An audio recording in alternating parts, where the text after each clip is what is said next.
Happy, I almost said Friday. Happy Wednesday, everyone.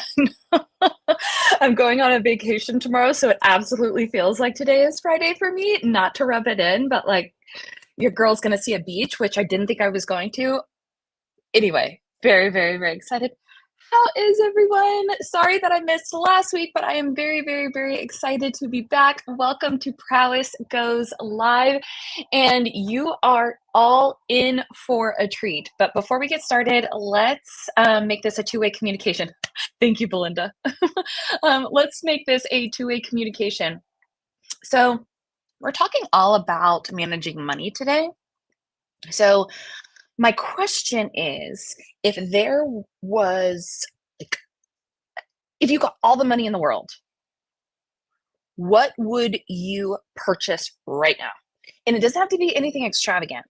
Just like, what would you go buy? Or it wouldn't have to even have to be the thing that you would buy. It doesn't have to be super expensive. It's just if there was no strings attached, what would you go buy yourself right now? In-ground swimming pool. Okay, Amy, this is really funny because when I was coming up with this, that is what I thought too. I was like, I think I would get a house with a swimming pool. Um, Amazing. Mango margarita, yes, Leah, yes, I would.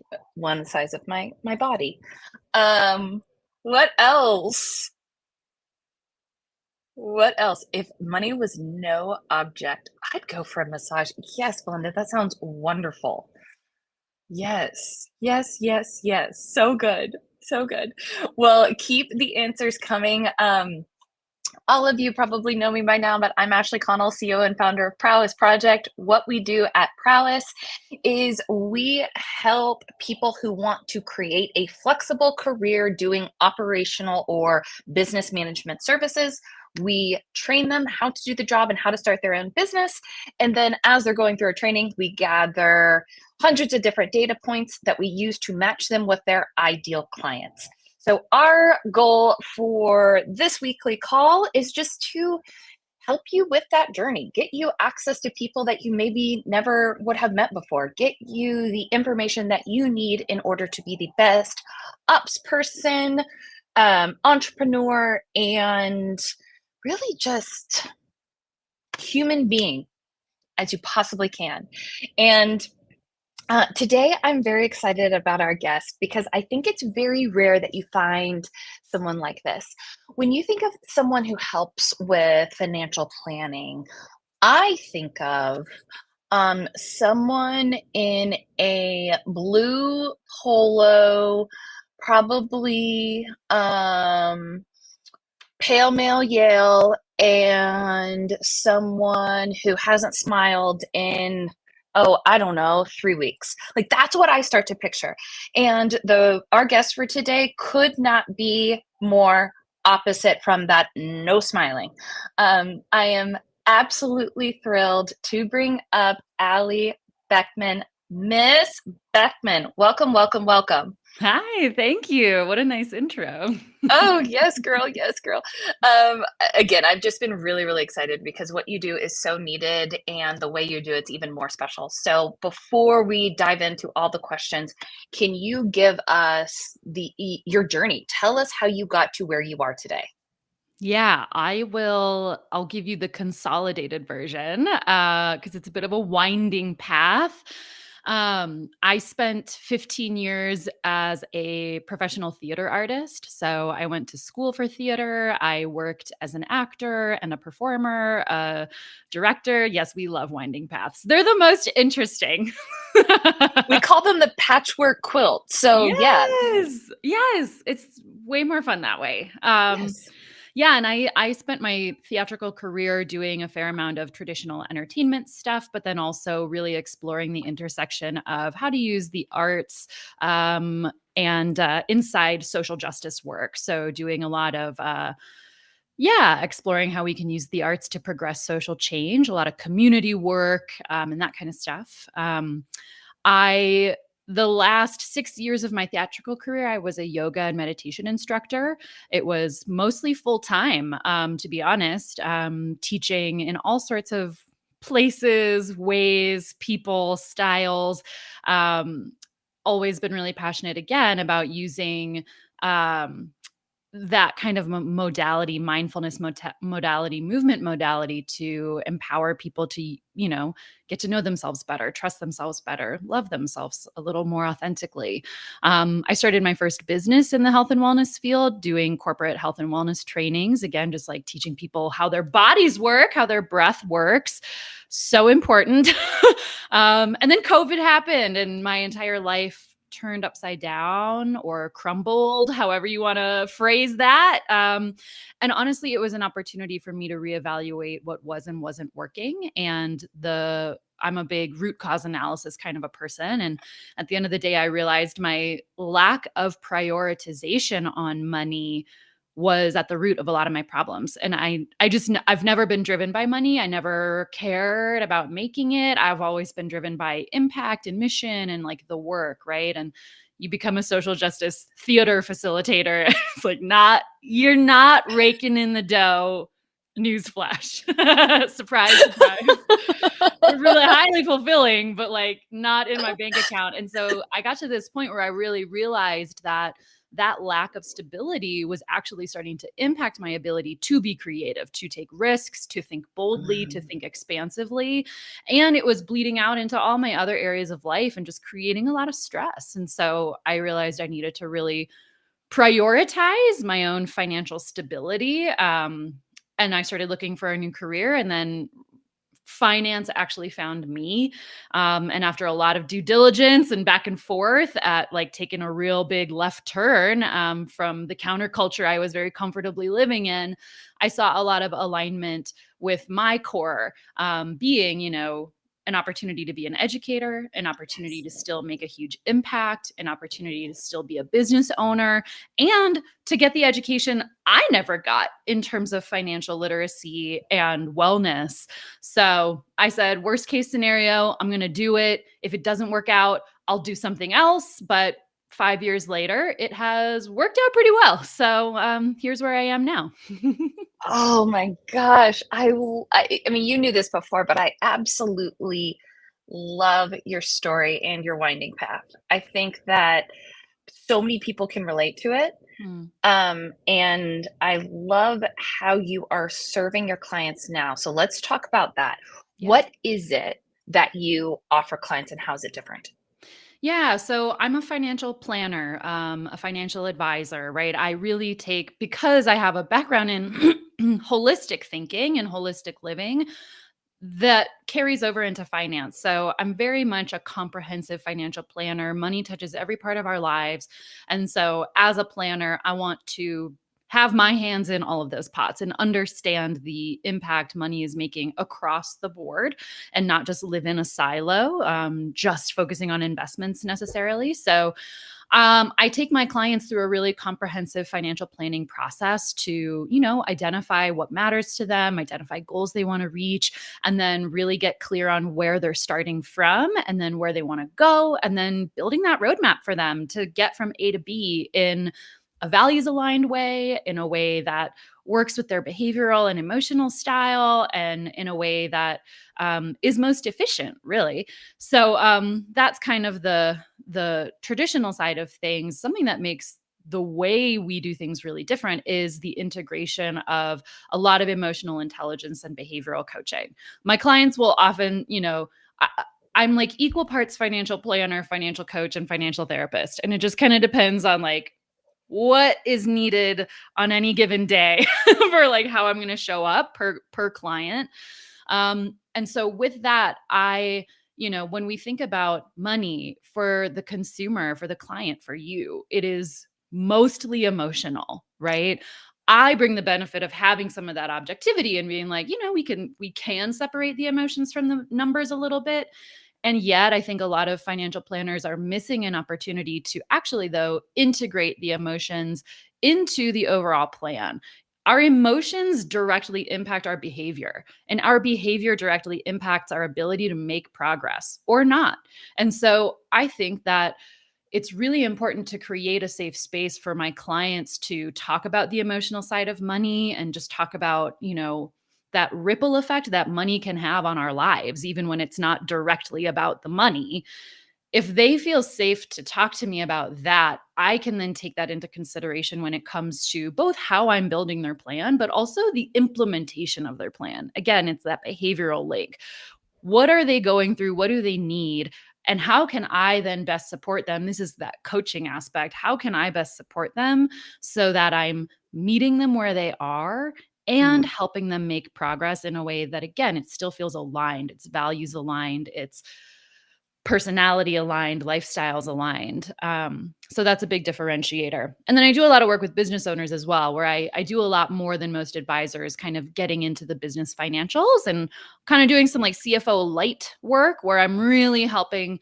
I'm creating an opportunity to really align the personal financial plan with business strategy so that they're both working towards the same goal, making sure business strategy is actually getting us toward our personal goals, and that they're working together. So that's another aspect of the business when I'm working with a business owner that separates us from the herd. Oh my gosh, Allie, you know that I love that last bit, that you're Me too. looking at it, yeah, that you're looking at the business financials, you're looking at the personal financials, looking at the goal, looking at the behaviors, looking at the emotion. It really is so holistic.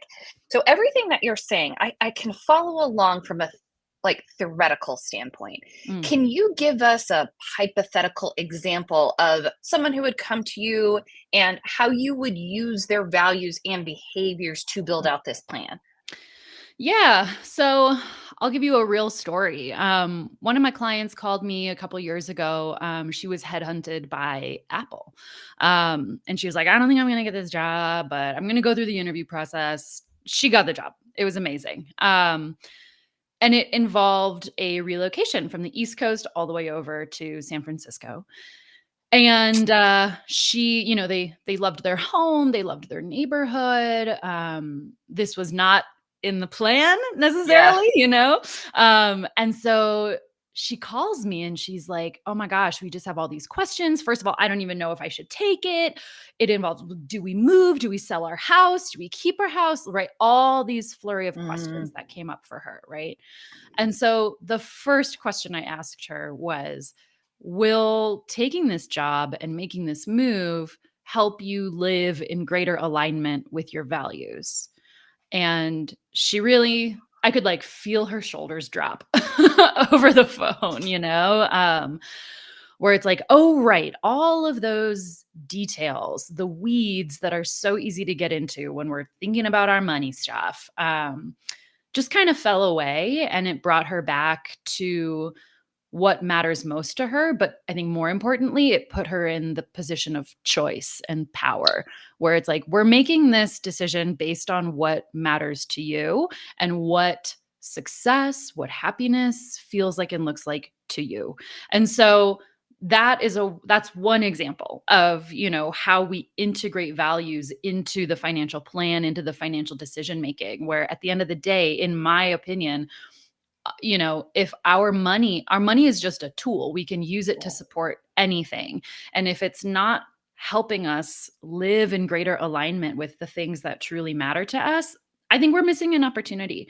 And so if we start there, if we always make sure that our values are being supported through the choices that we're making, it makes decision making a lot easier. Because if on the other hand, the answer is no, it actually wouldn't help me live in alignment with my values, great, then move on, like decision over. So that's one example. And I think to the behavioral piece, it's always evolving. And I think something that I'm noticing is that it's not always in an acute experience that we see the impact the emotional and behavioral work is making, but it's in the overall relationship. My clients feel safe with me. They feel safe talking to me. They feel safe telling me all of it. And sometimes that in itself can just be really powerful, right? Money, again, it interweaves with a lot of stuff. And having someone that you can talk to about all that stuff when it feels like maybe there's no one else you can really talk to about the numbers, the money, and the implications that that's having on your life, it's really valuable to have someone who can, you just don't feel alone. And so Totally. having that sense of safety and trust keeps my clients showing up. And when you're showing up, you're more likely to do the work. I've heard so many people say, I dread talking to my financial advisor. And so I just don't. I just don't talk to them. And I'm like, how do you expect to actually make progress? First of all, you're paying them. Don't forget that. Right. You deserve something back for Yeah. the fee that you pay them. Number two, how do you expect to make progress if you're never actually like in communication or showing up with them? So by creating that container and really prioritizing the relationship, it motivates people to actually show up, to do the work, to admit when they're struggling or didn't get something done, so that we can then solve for it rather than just keep avoiding it. Because let's be real, everyone loves to avoid money stuff. So I'm like, Everyone how do loves I it. how do I fix that? Well, and what I became very clear as you were talking, and I never really thought about it like this, but how many of your clients come to you with named values already? Mm, Because I love that, because you have your named value and then you have the measuring stick, and then it just becomes easy. Is it more aligned or less aligned? And you're operationalizing these decisions. mhm. And so how I'm curious, do people typically come to you with those? Some, I'd say Yeah. some. I feel like I've never thought about it like that. I think maybe it's more common for business owners. Yeah. Maybe they've done some values work in their business Right. planning. But I do a values exercise. It's like the first thing I do with people when I Good. start working with a new client is we do a values exercise. So we clarify their top 5 values and spend a while talking about, I'm an action driven person, and I'm always challenging people to identify what these kind of abstract concepts actually look like in your life. Yes. If health is your value, what does that look like? How do you actually live that value? How do you embody it? How does it show up in your life? Because then that ongoing question is, we'll do a check in when we have I update my clients' financial plans every 6 months and we review stuff. We always review their values. And I'll always ask them, what's your sense of alignment with each of these top 5 values so that we can kind of track that over time. And then always that question of how do we use your money to help you live in greater alignment with these values, right? And it can look Totally. like so many different things. And sometimes money doesn't have an impact on your values and your relationship to them. But if they don't have their values already set, we'll do them. And even if they do, I usually invite them to do the exercise anyway, just because Absolutely. it's, I think that's yeah, so never smart. hurts. Yeah. Mhm. Yeah, I think that's so smart. So, this month we've had a theme on pricing, Mm. and you have a very unique pricing in comparison to other financial planners. Can you talk through that and why you do it and just Yeah. the whole thing? Totally. Yeah, I love talking about this. I'll grab the opportunity to have a teachable moment here. So, Yes, yes. there's 3 primary ways financial advisors get paid. Number 1 is selling a product and earning a commission. That could be an investment product. It could be an insurance product. They're going to sell it to you. Ideally, you need it, and then they're going to earn a commission on that. That's one way to get paid. um, the second way, and I'd say probably the most common way, is for advisors to take over management of your investment assets. And then they charge a percentage on the value that they're managing. And that works really well. It's like double incentive, right? The advisor wants your money to grow because then their fee will increase. Obviously, the client wants their money to grow. And it removes that kind of like, are they just selling me something right now? It kind of, keeps things a little bit more transparent and mutually aligned. So that's, I'd say, the most common way to get paid. And that is also a sleeve of my business. I manage assets, I charge a fee on those assets. Great. But the bread and butter of the way that I work, the third way advisors get paid, which is still, yeah, pretty not super well known, is flat fee financial advising, where I will set a fixed fee, an annual fee per client. There's usually, I have a small range that I'll kind of work within. The fee is determined based on complexity, which is really Sure. just based on amount of hours that I'll need to put in on the plan. And so we set that fee at the beginning of our working relationship. It's an annual fee. I bill quarterly just to kind of make it easier on people's wallets, but it's a cash flow fee. They're paying like straight out of their pocket this annual fee. And in that way, I like it because I started on the insurance side of things where it is all commission based. And I realized that just it didn't work for my nervous system, to be quite honest. It didn't I just like felt like I was always starting from zero. It was like really anxiety producing, and I like feeling like I have a sense of control over my life, and that way of getting paid felt like I was constantly outsourcing. It was always reliant on, are they going to buy this? When are they going to buy it? And that's the only way I can get paid. I also realized I really liked the advising and the planning, the relationship side of stuff, and I wasn't getting paid for it in that model.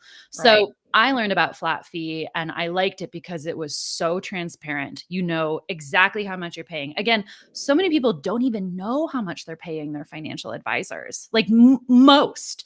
And so this way, you know how much you're paying, you know what you're getting for that fee.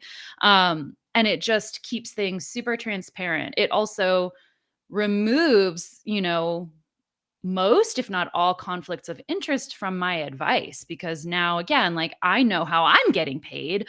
My way of Yeah. getting paid isn't tied to your decisions or something I'm selling you. And so it just keeps everything super transparent, super objective, and it allows me to really stay in that seat of an advisor. Let's talk through the pros and cons. And now my job is to just support you making that informed decision. Of course, there's flexibility with it. Like I said, I do a little bit of both. I do mostly flat fee, but then I also manage assets. And, I've got ways to make that make sense for people who want to do both. But at the end of the day, I think just having that choice, having that transparency, that's really important to me as a business owner. And so that's why I really like flat fee. Last thing is also too, I work with a lot of people who are at the beginning of growing their wealth, things are going well and they're like, oh, what do I do now? Like things are going well. And it's like, yeah, let's talk. But they don't have $1 million in assets. They don't have $500,000 in assets already. And a lot of times when that's the only way advisors get paid is on that asset management, they have minimums because I get it. It has to be worth their time. I get it. But this way I can start working with people before they have all their assets built up. I'm still getting paid what I need to get paid, but now I'm helping you grow your wealth from the beginning, which arguably we can move a lot faster when we work together. I'm so glad you brought that up, and it's like you're reading my mind because that was my next question. For people who are beginning, Mhm. um, I I'm going to go out on a limb here, but I think even reaching out to a financial planner can feel very intimidating. So I Mm. love everything that you're saying about really listening to people and bringing in the emotions and giving them that safe space.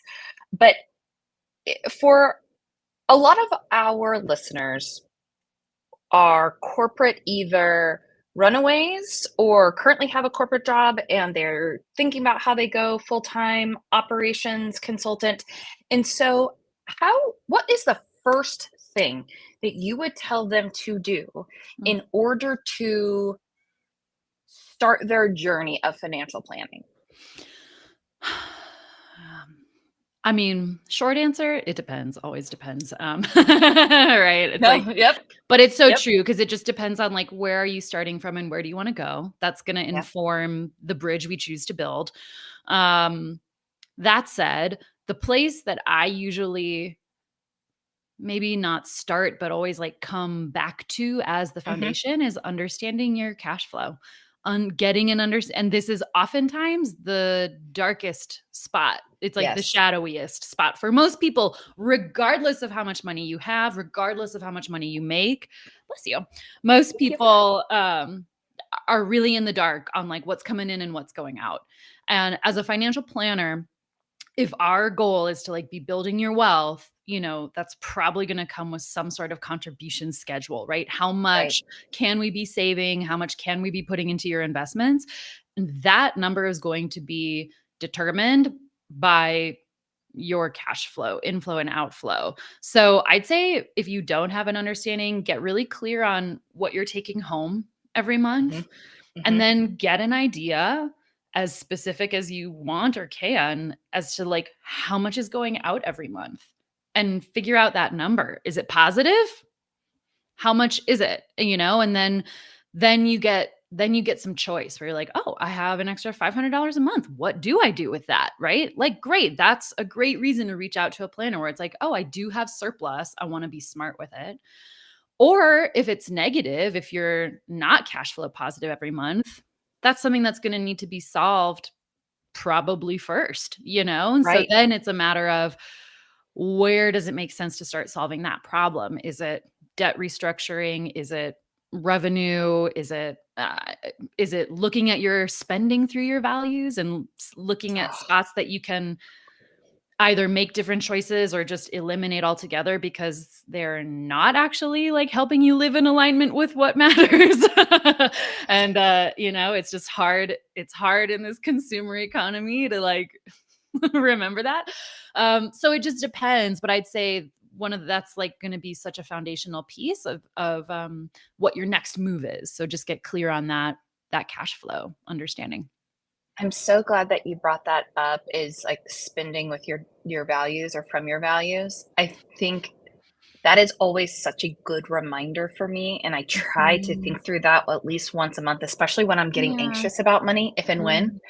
when. Just, "Hey, am I in alignment? Do I feel good about the votes Yeah. that I am giving Right. with my dollars?" Right. Because that's kind of what it is. That's Oh, what I'm that's bringing exactly into what it my li is. Yeah. Consumer spending drives like 76% of GDP. Like, we are the economy, and people don't realize how much power there is in their dollar. But where and how much we spend is Wow. kind of everything. So when you feel powerless or like you're behind or like you don't have any money, remember that every time you spend money, that is power. That's choice. You're making a choice. I'm I so also glad like to talk about that too, because a lot of times people will tell me that their advisor will stop at, well, you need to save more or you need to spend less. And that's oftentimes where the advice stops. And it's like, okay, well, how am I supposed to do that?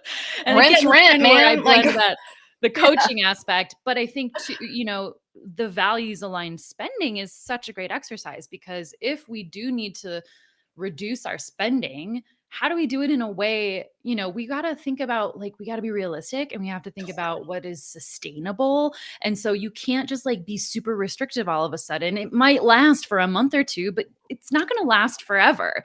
So if you look at your spending from the lens of your values, it gets easier to cut the things that you don't actually need. And it just, like you said, it has that clarity. You feel more confident when you're spending your money. You don't have that just like weird sense of guilt or shame that loves to creep in for no reason, but just because it's money. And the values can sometimes, like I said, just kind of clear away the cobwebs in the shadow a lot quicker when you just take that perspective on it. Allie's so good. Um, okay, I'm gonna sound like I live under a rock because I kinda do when it comes to this. Is is there like, I remember 10, 15, 20 years ago, there was, like, Mint.com, Mm, and it showed your budget, and it showed you where you're spending and, like, "Hey, yeah. this is a good, I don't know, benchmark, this isn't." Does that exist now? And if it does, do you have a favorite? Yeah, good question. I feel like I should probably get a better answer for this question. Mint is no longer alive. Right. Right. Yeah, Mint went away. A lot of people were bummed. Um, there is the next best thing that I have found is called You Need a Budget. YNAB, Oh, YNAB. It's not free. I think they give you like a free month and then I think it's like $30 a month. So it's not a free app, which can deter people, but it is a really great spending tracker app. Um, okay. but what I have also noticed is banks and credit cards are doing more in terms of like spending breakdowns. Like if you spend on a credit card and pay it Yeah. off, you know, Yeah. you can usually get a relatively detailed breakdown of your spending just in your credit card portal or in some of the tabs they have there. So, you know, sometimes we don't even need a separate app. It's just kind of understanding the tools that are already at our fingertips. Totally. It's a Yeah. good call out. You know, and budgeting, I love talking about budgeting. I was an avid budgeter way before I got into finance and just like tracking things because I had to be really smart with my money. But I think you know, it's such a personal thing that like finding the thing that makes sense for you might take a little bit of trial and error and might be different than your neighbor. I'd say when it comes to like budgeting and spending, think about your objective. Like, why do you want to get clarity on your spending? Mm, You know, do mm, you need mhm. to be tracking every expense or do you need to just make sure you're staying under this X, right. number? And then it doesn't matter. Or, you know, can you break it down into larger categories like needs and wants, even, you know? So it's like there's so many ways to kind of build out spending plans, budgets. I'll offer to my clients, you know, we do like an annual cash flow audit where it's like we'll just kind of Oh, review spending once a year to get kind of smart. averages and see where things are at. And then you can kind of, you know, course correct as needed, but it's not this like, I don't know, it's interesting. People seem to have a sense that they like should have a budget, but like they don't really know why. And a lot of times it like doesn't work for them. Like the whole thing. And so it's like again, like let's think about you. Why do you need that? And it's fine if you do. Like I said, like I love budgeting and like tracking spending. It's a great way to see what matters to you. Is like where's your money going? But just don't be afraid to think outside the box and get creative in terms of like what that looks like and what you need from it. Yeah. Um, so this is kind of a societal thing. I feel like the term budget there's a parallel between the term budget and the term diet. And Oh, they both make you think restrictive. yeah. And my question to you is, you come to this with such a holistic, positive mindset. How do you help someone who's making a budget feel restrictive and coming at a place of lack? Hmm. And how do you help them come into a place of abundance? Or is that something that you think about? Yeah, definitely. I'd say I take, you know, it's not like officially the profit first method, but Mm, I usually do kind of a profit first mentality with my clients where it's like, smart. let's identify the needs and like the top priorities first. Let's make sure, again, we know how much is coming in. We have our savings and our investment targets. Let's systematize those and automate those as best as possible. If we're, you know, 250 into your savings account every month, great. 1,000 into your investment account every month, great. Let's make sure we get those top line, really important goals taken care of first. And then spend the rest. Then it's kind of like, oh, I actually don't need to like worry about this as long as I know my like top needs are being met. And then it can kind of just like take care of the rest. We don't have to be super um microscopic about what the Yeah. spending is or really limit it as long as we can create those savings plans in alignment with what's possible and with your plan. Then it just kind of like flips the script, you know. It's like I know I'm doing the things that I really need to do, so then it just like automatically takes the pressure off of the day-to-day stuff. Oh, that was such a good answer. Such a good answer. Thank you. Yes, yes, yes, yes. So I did. I loved it.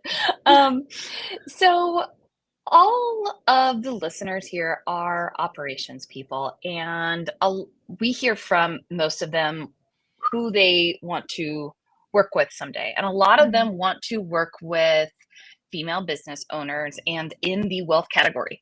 Mm. So, as someone who is that, What are some things in your business, if you don't mind sharing, that you would love like more operations on so that our people can take that type of knowledge and go after other clients who maybe would be in that space and share those pain Yeah, points and what a solution could be? totally. A couple things. Currently, I'm working on automation, everything that I can. So it's like having someone to help me automate my existing operations. How do we take the workflows and the processes and leverage technology to the maximum, so that we can get things running really smoothly? I just need someone. Like, for me, my dream is like, okay, I know it needs to happen. The foundation is there, but like I don't have time to do it all. Like to like make all the zaps in Zapier. Someone make my zaps, please. Yeah. I And love I that. think the advisory firms, I mean, listen, financial advice is not known for being progressive. So I think there's still a lot of firms out there who are not leveraging automation and technology and AI, but there's definitely firms who are, and I think those are the ones who are thinking ahead. But then also too, it's kind of like it's organizational, right? I have SOPs for most of my core workflows, but I need them like put into my CRM. I need them like officialized. I need them organized. I need them streamlined. I and like even better, is there someone who can be a thought partner to me, who can see the process and see where we're going, the outcomes, the services that we get to, and is there a better way to do it, right? Like, is there a better way to clean up the process, make it more efficient, streamline things? So it's kind of I think there's a lot of value when someone can be that thought partner, but also that implementer of, Like, here are the ideas and now we just need to like make sure all the i's are dotted and the t's are crossed. I guess from the wealth standpoint specifically, I'll say this. It is such a specific industry, especially, financial coaches are different than financial advisors, right? I good work point. in a very regulated industry, and that makes things different than most other industries. Things that other people do outside of finance simply just don't work in my industry because I'm highly regulated. There's also a fuck ton of jargon, like a fuck Yeah.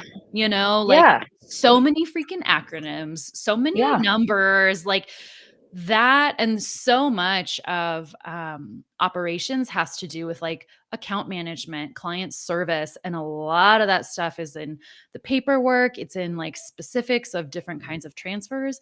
So the more I circle hiring someone to help me, the more I realize how important it is for them to have some sort of background knowledge and or experience in this industry and the ways that it is specific. We have specific CRMs, we have specific tool, like our software is built for financial advisors, like everything is so specific.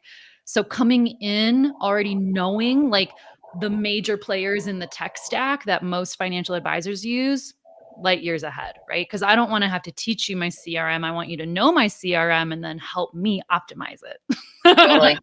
I love it. I Yeah. love it. I love it. Well, I can't believe we are nearly out of time. Wow. I know. I know. So, if there is one thing that you would leave our audience with on how to think about their financials, how to, yeah, just anything that you would leave them with to get started or get thinking about this, what would it be? Hmm. I The thing that comes up is to always remember that you have choice and that's yours. And so I'll invite all of the listeners to reclaim their definitions of success and wealth, um, and make sure that you are working from and are motivated from a place that is like truly personal to you. because that one, it's going to like motivate your progress and your drive to do it. But number two, it's just going to be that much more fulfilling and meaningful if it really, really resonates and aligns with you. So just, don't sacrifice your own personal definition of what success means. And remember that you always have the capacity to make choice, even when you're in tough situations. You always can make a choice to support yourself. And that, I mean, that could go for anything, but especially for women, especially in the financial sector, it can oftentimes it's so easy to fall under the pressure, and the shoulds and the comparisons and just like, fuck that, Yeah. So Yeah, just I do remember, like, know. make it work for you and know that you can do whatever you need to do. Dang, girl. That was so good. Oh, I love it. Thank you. Yeah. Man. Oh, that yes. I loved that so much because it was the perfect marriage between like this empowerment, like female empowerment and like earth loving yogi and like financial planner. Welcome to my life. I know. Oh, so great. Allie, where can everyone find you? Yeah. So my website is Beckmann Financial, Beckmann financial.com. And then you can follow me on LinkedIn, Allie Beckmann on LinkedIn. Follow me, send me a message. I'd love to connect. But those are the best places. Oh, fantastic. Fantastic. Well, thank you everyone for being here today. Another amazing live show. Again, I'm Ashley Connell. If you have any questions about Prowess Project, what we do, our training, our matching, the whole thing, feel free to sign up for a quick 15-minute call with us. We would love to hear from you. But again, thank you so much, Allie, and we'll be in touch. Thank you so much for having me. This was great. Oh, yes. All right. Bye, everyone. See you next week.